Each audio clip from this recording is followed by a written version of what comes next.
Welcome back. Today I'm working on filling a junk journal with spring photos. I'm Emilee, and you've found Emilee's Paper Caper, where we're all about scrapping our stash and getting some pages done.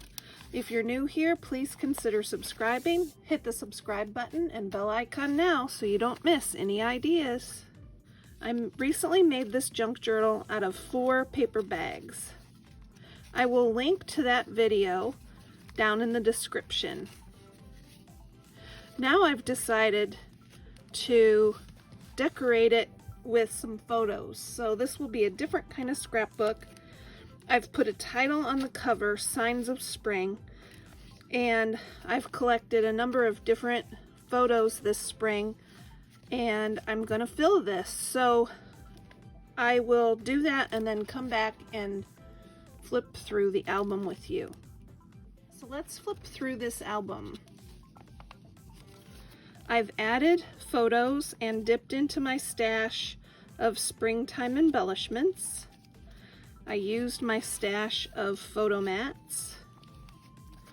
These butterfly embellishments were from a coloring book, and I had used mostly colored pencils, then fussy cut them out and added some glossy accents and some distress glitter.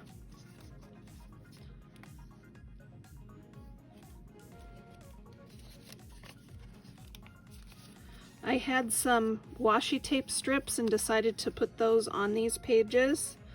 Used some extra punches that I had Punchouts in my scraps, and so I just put those to use.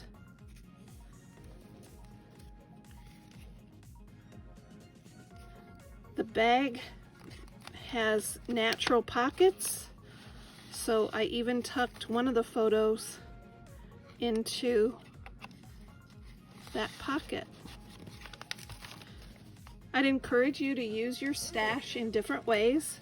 Doesn't always have to be a traditional scrapbook page to have fun and use your stash and do something creative. Thanks for watching. Until next time, keep on scrapping that stash.